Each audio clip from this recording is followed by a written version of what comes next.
할렐루야, 6월 3일 수요일입니다. 우리의 표대가 되시고 우리의 삶의 목적이 되시는 주님을 오늘도 온전히 온 마음 다해 바라보기 원합니다. 오늘도 주님 말씀 앞에 함께 나아갑니다. 함께 찬송합니다. 찬송가 435장입니다. 찬송가 435장입니다. 나의 영원하신 기업 생명보다 귀하다. 나의 갈 길 나가도록 나와 동행하소서.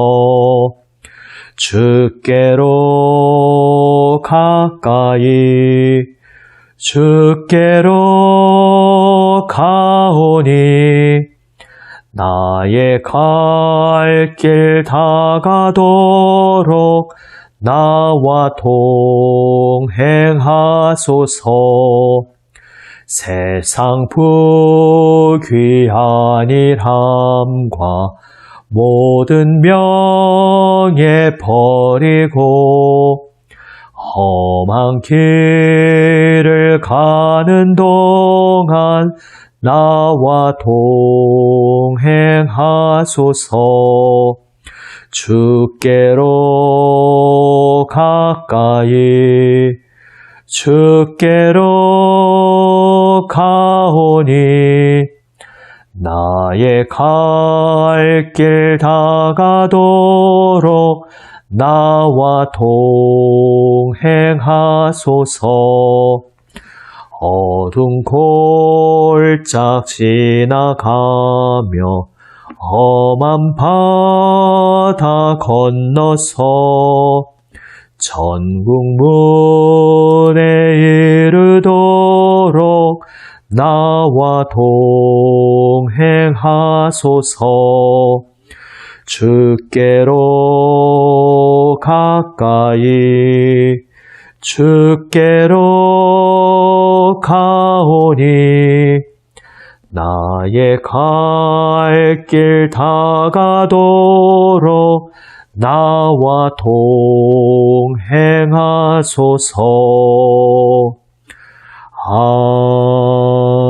아멘. 기도하시겠습니다. 아버지 하나님, 주님 말씀만 기다립니다. 저희에게 주님의 뜻을 보여주시옵소서. 저희를 향하신 주님의 마음을 더 깊이 알게 하여 주시옵소서. 주여, 말씀으로 저희의 마음을 새롭게 온전히 주님 사랑하는 마음으로 새롭게 하여 주시옵소서. 우리 구주 예수 그리스도의 이름으로 기도드립니다. 아멘. 하나님 말씀 열왕기하 14장 23절에서 15장 7절 말씀입니다. 구약성경 586면에 있습니다. 열왕기하 14장 23절에서 15장 7절 말씀입니다. 세 번역으로 읽습니다. 유다의 요아스 왕의 아들 아마샤 제15년에 이스라엘의 여호아스 왕의 아들 여로보암이 왕이 되어 사마리아에서 41해 동안 다스렸다. 그는 주님께서 보시기에 악을 행하고 이스라엘로 죄를 짓게 한 느밧의 아들 여로보암의 죄에서 떠나지 아니하고 그것을 그대로 본받았다. 그러나 그는 이스라엘의 국경을 하맛 어귀로부터 아라바 바다까지 회복하였다. 이것은 주 이스라엘의 하나님께서 그의 종인 가드 헤벨 사람 아밋대의 아들 요나 예언자에게 말씀하신 그대로였다. 주님께서는 이스라엘의 고난이 너무 심하여 매인 사람이나 자유로운 사람이나 할 것 없이 한 사람도 남아있지 않아 이스라엘을 돕는 사람이라고는 아무도 없는 것을 보셨다. 주님께서는 이스라엘의 이름을 하늘 아래에서 지워 없애겠다고 말씀하시지 않았기 때문에 여호아스의 아들 여로보암을 시켜서 그들을 구원하신 것이다. 여로보암의 나머지 행적과 그가 한 모든 일과 그가 전쟁에서 보인 능력과 유다에 속하였던 다마스쿠스와 하맛을 이스라엘에게 되돌려준 일들은 이스라엘 왕 역대 지략에 기록되어 있다. 여로보암이 그의 조상인 이스라엘의 왕들과 함께 누워 잠드니 그의 아들 스가랴가 그의 뒤를 이어 왕이 되었다. 이스라엘의 여로보암 왕 제27년에 유다의 아마샤 왕의 아들 아사랴가 왕이 되었다.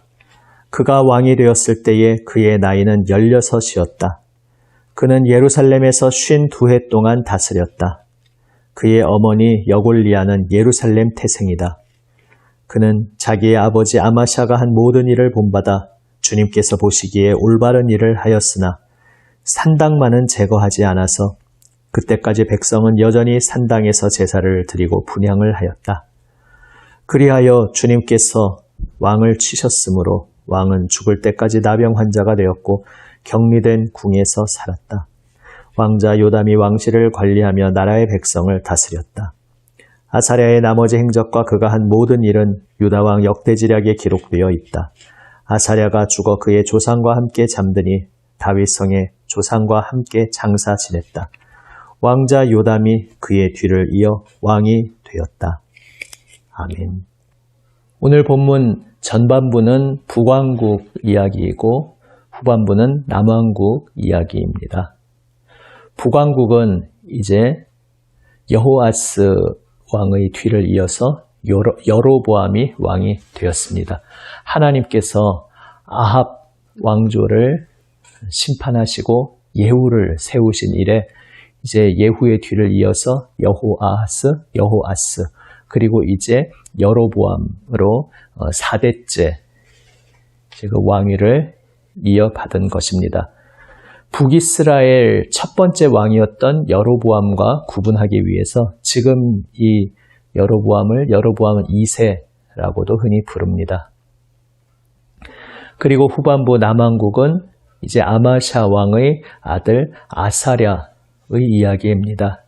우리에게는 우시야라는 이름으로 더 잘 알려져 있습니다. 같은 사람입니다. 아사랴 혹은 우시야 왕의 이야기입니다.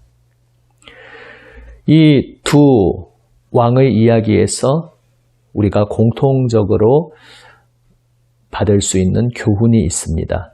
그러면서 또 두 사람의 인생은 무언가 조금 결이 다른 점이 있습니다.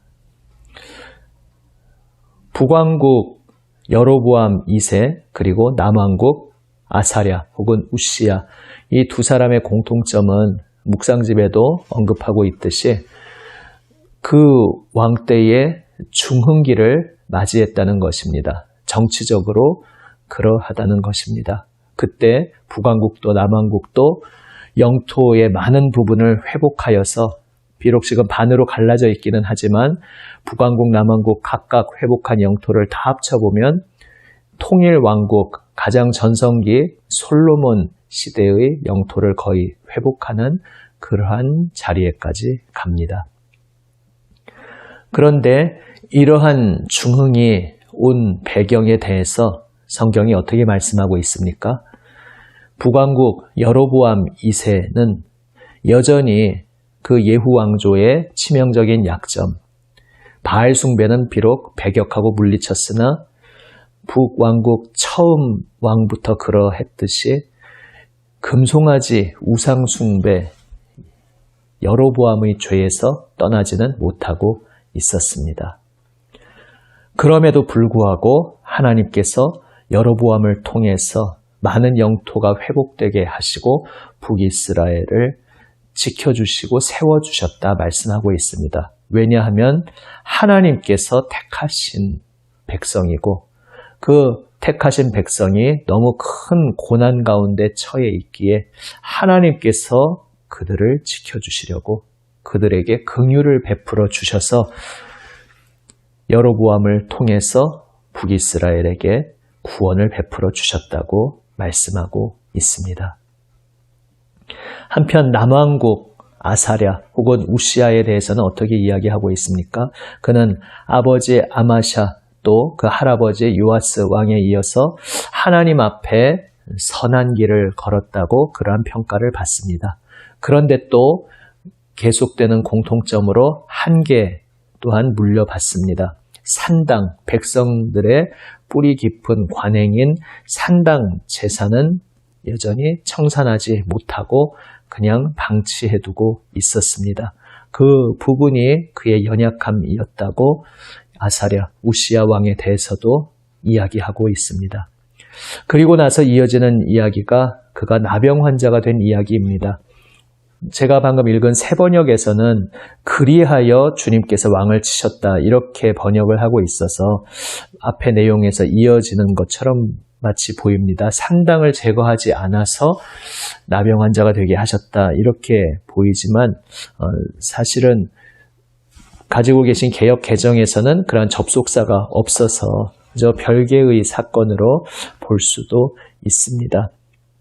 백성이 여전히 그 산당에서 제사를 드리며 분향하였고 여호와께서 왕을 치셨으므로 그가 죽는 날까지 나병 환자가 되어 산당 제사를 내버려 두어서 치셨다는 것이 아니라 별개의 사건으로 읽을 수 있습니다. 그리고 사실은 이 열왕기에서는 자세히 기록하지 않지만 역대기에서는 그 배경을 좀 더 상세히 적고 있습니다. 한마디로 그가 교만하게 되었다는 이야기입니다. 말년에 그가 교만함에 빠져서 결국 하나님께서 그를 다시 겸손히 낮추시고자 이 일을 행하셨다. 역대기에서 우리는 읽을 수 있습니다. 그래서 그러한 배경을 조금 참조하면서 볼 때에 지금 남왕국 아사랴 우시야 왕의 인생은 결국 어떠한 인생이었습니까? 전반적으로 하나님 보시기에 정직히 행한 삶이긴 한데 청산해야 할 것을 온전히 청산하지 못한 그러한 한계가 있었고 그럼에도 불구하고 정직한 길을 걸었으나 안타깝게도 그 길 끝에서 말년에 교만한 자리에 걸려 넘어졌다는 그러한 그의 일생을 보게 됩니다. 북왕국과 남왕국의 이야기에 공통적으로 담겨있는 교훈이 무엇입니까? 역시 묵상집에 잘 표현되어 있듯이 우리가 겉에 보이는 현상만으로 모든 것을 다 평가할 수 없다는 것입니다. 북왕국 여로보암 2세나 남왕국 아사랴 우시야나 각각 분열된 이후에 최고의 중흥기를 맞이하게 되는 그러한 전성기의 통치자였습니다. 그러니까 정치적으로 보자면 많은 업적을 이룬 왕이었습니다. 그런데 그 속내를 들여다보면 그것이 꼭 하나님 앞에서 잘했기 때문이냐?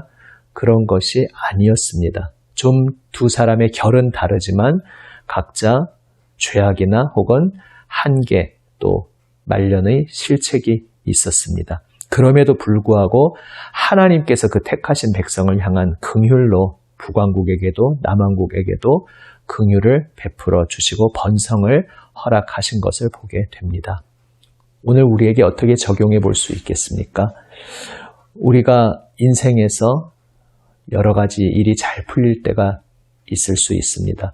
그런데 그때 더욱 우리가 주님 앞에 두렵고 떨림으로 겸손히 엎드려야 하겠습니다.